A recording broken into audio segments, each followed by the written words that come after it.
ఇరియప్పై నాయనార్ గొప్ప ఆత్మలలో ఉన్నత స్థానంలో ఉన్నవాడు. ఆయనలో దానధర్మాలు నాటుకుపోయాయి. శివభక్తులను తన ఇంటికి ఆహ్వానించడం, విశ్వాసం మరియు భక్తితో వారిని పూజించడం మరియు వారు కోరుకున్నదంతా ఇవ్వడం ఆయన ఆచారం. శివభక్తుడు కోరుకునేది ఎప్పుడూ తిరస్కరించకూడదని ఆయన ప్రతిజ్ఞ చేశారు. ఇరియప్పై నాయనార్ కావేరీపూం పట్టణానికి చెందినవాడు. అతను కులపరంగా వైశ్యుడు. అతనికి శివభక్తులు శివుని సజీవ స్వరూపాలు. శివుడు తన భక్తుని పట్ల సంతోషించాడు. తన నిజమైన గొప్పతనాన్ని ప్రపంచానికి వెల్లడించాలనుకున్నాడు. కాబట్టి భగవంతుడు బ్రాహ్మణుడి వేషంలో తన శరీరమంతా పవిత్ర బూడిదతో పూసుకొని నాయనార్ ఇంటికి వచ్చాడు.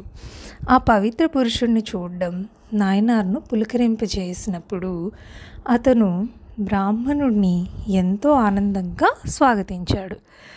బ్రాహ్మణుడు ఇలా అన్నాడు: ఓ గొప్ప ఆత్మ, నీ దాతృత్వ స్వభావానికి నువ్వు చాలా ప్రసిద్ధి చెందావు. నీ ఇంటి నుండి ఎవరూ ఖాళీ చేతులతో తిరిగి రారని తెలుసుకున్న తర్వాత నేను నీ దగ్గరకు బహుమతి కోసం వచ్చాను. నేను కోరుకున్నది ఇస్తానని నువ్వు వాగ్దానం చేస్తే దాన్ని నీకు వెల్లడిస్తాను. నాయనార్ నా దగ్గర ఉంటే వెంటనే అది ఇస్తానని అంగీకరించాడు. బ్రాహ్మణుడు వెంటనే తాను కోరుకున్నది వెల్లడించాడు. అది నీ భార్యని నాకు బహుమతిగా ఇవ్వాలని మంజూరు చేయాలని నాయనార్ను కోరాడు. సర్వోన్నత భక్తుడు శివభక్తుడిగా కనిపించినప్పటికీ అంత అవాంఛనీయ కోరిక ఉన్న బ్రాహ్మణుడి అర్హతలను అనుమానించడానికి అతను వంగలేదు. భక్తి యొక్క ప్రశ్నించని స్వభావం అలాంటిది. భక్తుడి కోరికలో అన్యాయం ఉందనే వాదనతో నాయనార్ దాన్ని నెరవేర్చడానికి వెనుకాడాడు.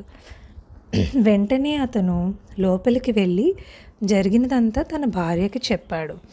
ఆమె మొదట ఆశ్చర్యపోయింది, కానీ త్వరగా ప్రశాంతతను పొందింది. పవిత్రమైన భార్యకు భర్తే దేవుడు మరియు అతను ఆజ్ఞాపించేదే చట్టం మరియు ధర్మం. ఆమె బ్రాహ్మణాతిథిని తన భర్తగా అనుసరించడానికి వెంటనే అంగీకరించింది. నాయనార్ తన భార్యతో బయటకు వచ్చి బ్రాహ్మణుడిని బహుమతిని స్వీకరించమని కోరాడు.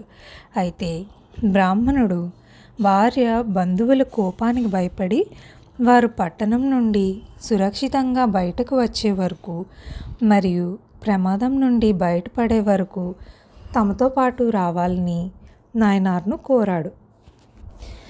నాయనార్ అలా చేయడానికి అంగీకరించి బ్రాహ్మణుడిని రక్షించడానికి ఆయుధాలు ధరించాడు. తర్వాత వారు వెళ్ళారు. ఈలోగా నాయనార్ భార్య బంధువులు ఈ కథ అంతా తెలుసుకొని కోపంగా ఉన్నారు. వారు నాయనార్ను అనుసరించి బ్రాహ్మణుడు తన దుష్ట కోరికను వదలకపోతే చంపేస్తామని బెదిరించారు.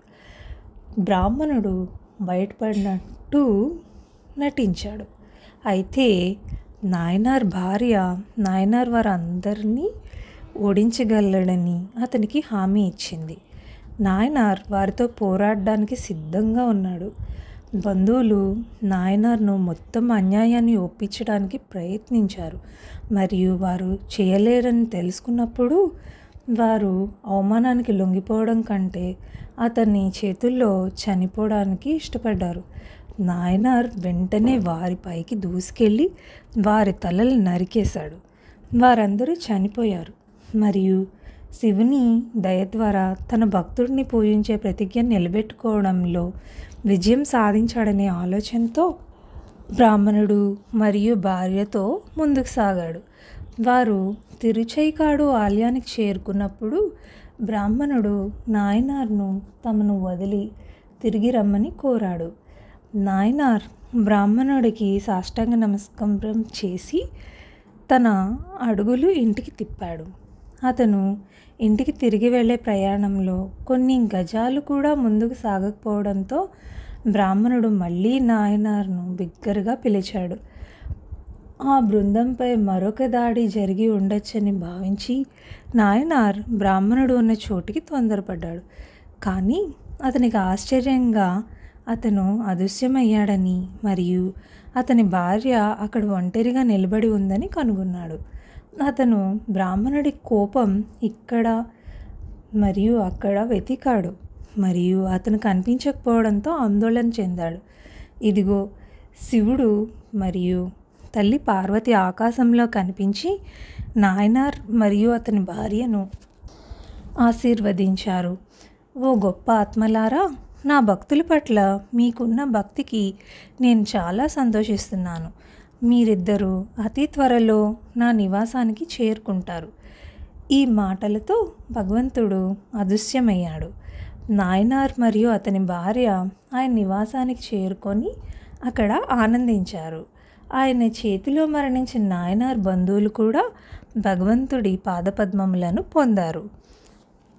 ప్రశ్నించని అత్యున్నత భక్తి యొక్క స్వభావాన్ని భగవంతుడు ఈ విధంగా నిరూపించాడు మరియు ప్రశ్నించని భక్తి ధర్మ ఉల్లంఘనకు దారితీయదనే సత్యాన్ని కూడా భగవంతుడు వెల్లడించాడు. భగవంతునికి మరియు ఆయన భక్తులకి అన్ని మహిమలు. ఓం నమః శివాయ.